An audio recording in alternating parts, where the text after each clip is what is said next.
You want your Yae Miko to do more damage.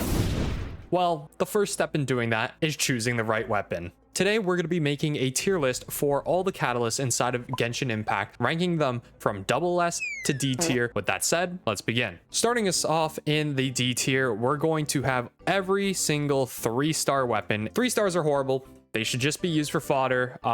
They all have low base attacks, their substats aren't anything special, and their passives are pretty useless on Yae Miko, hence their D tier. With the trash out of the way, let's move on to the next tier. In the C tier, we're gonna have the Frostbearer, the Dodoko Tails, and the Eye Perception. All 3 of these weapons are pretty similar. They have lower base attacks with some pretty good attack percent substats. However, the passives on them are more meant for main DPS units, and Yae Miko, she's more of a sub DPS, meaning she won't get the full effect of these passives, if any effect at all. We also have the Sacrificial Fragments in C tier, as it has a low base attack and its Elemental Mastery substat is only going to help her elemental skill. Going on to the Sacrificial passive, well, Yae Miko's skill cooldown is already very low, so there's no reason in resetting it, making this passive pretty useless. Also in the C tier, we have the Everlasting Moonglow, which is Kokomi's signature weapon. The only thing that this weapon has going for it is its high base attack being 46. Other than that, the HP percent substat pretty useless, and the passive is also very useless since Yae Miko will not be doing any normal or charge attack damage. For similar reasons but worse, we have the craftable weapon, the Prototype Amber. It has a decent base attack, the HP percent substat pretty useless, and the passive will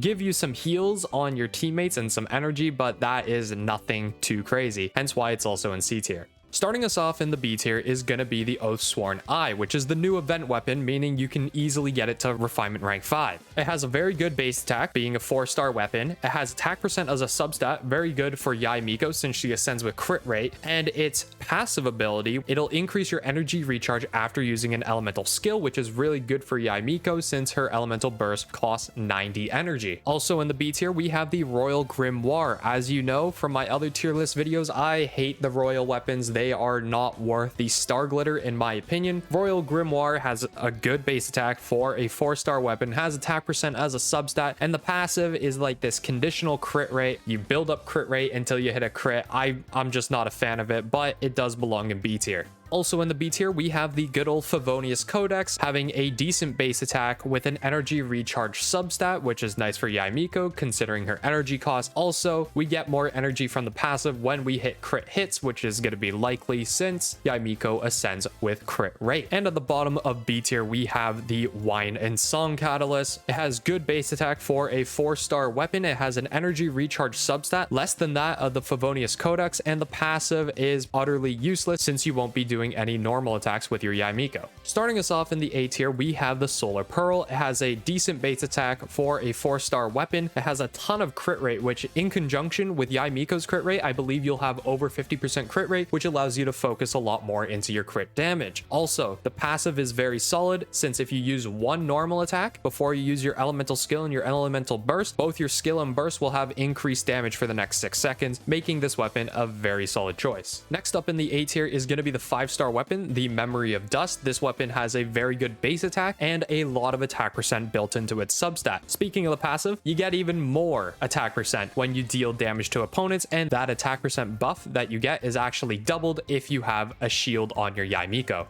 Now, our best free-to-play weapon for Yae Miko is going to be the Mapamere, which is very good. The Mapamere comes with a very good base attack, being a 4-star weapon, and has Elemental Mastery as a substat, meaning it'll increase the damage of your reactions and your elemental skill damage. On top of that, the passive will actually grant you an elemental damage bonus up to 16% at R1 by triggering elemental reactions. Another great weapon that belongs in the A tier is going to be the Hakushin Ring. Similarly to the Mapamere, has a very solid base attack, but instead of Elemental Mastery as a substat, it gives you energy recharge, which is much needed for that 90 energy cost. The passive for this weapon is also pretty good, since if an electro-related reaction is performed by the character wielding this weapon, being Yae Miko, both electro and whatever element used to perform that reaction will get an elemental damage bonus for the whole party. Moving on to the S tier, we have the 4-star weapon, the Widsith. Widsith is a very solid weapon as it gives you a decent base attack, but a lot of crit damage in its substat. Also, the passive is so good. It gives you either a huge attack percent bonus, a huge elemental mastery bonus, which will increase the damage of your elemental skill, or a huge elemental damage bonus. All these passive effects will increase the damage of your Yae Miko. Another solid weapon is the Lost Prayers to the Sacred Winds. This is more of a stat stick since it has high base attack, a lot of crit rate as a substat. Unfortunately, the passive won't be doing much unless you use Yae Miko as a main DPS. And for similar reasons to the Widsith, the Blackcliff Agate is also going to be in S tier since it has good base attack, a lot of crit damage as a substat. Unfortunately, the passive isn't as good as the Widsith, but it can still increase your attack percent if your Yae Miko is constantly killing enemies. Starting us off in the double S tier, we have the Skyward Atlas. Skyward Atlas has the highest base attack for any catalyst inside of Genshin Impact. It also has a crazy high attack percent substat, and its passive will straight up give you an elemental damage bonus, which is really nice, and the rest of the passive you can't really use since you're not main DPSing as Yae Miko. And it should come as no surprise that Yae Miko's signature weapon, the Kagura's Verity, is at the top of this whole list. Yae's signature weapon gives you 46 base attack, being the second most for a catalyst. It gives you a shit ton of crit damage equal to the Staff of Homa, and the passive obviously works perfectly for Yae Miko. I'll just read exactly what the passive does for you. Gains the Kagura dance effect when using an elemental skill, causing the elemental skill damage of the character wielding this weapon to increase by 12% for 12 seconds, max 3 stacks. This character will gain 12% all elemental damage bonus when they possess 3 stacks. The passive is catered towards Yae Miko, and this weapon just has all the stats she needs, hence why it's at the top of this tier list. That's going to be it for the Yae Miko weapons tier list. Make sure you take a screenshot of this tier list so you can come back to it for future reference. Choose whichever weapon is highest up on this list so that you have the greatest damage potential for your Yae Miko. With that said, drop me a like down below, and I'll catch you in the next one. Peace.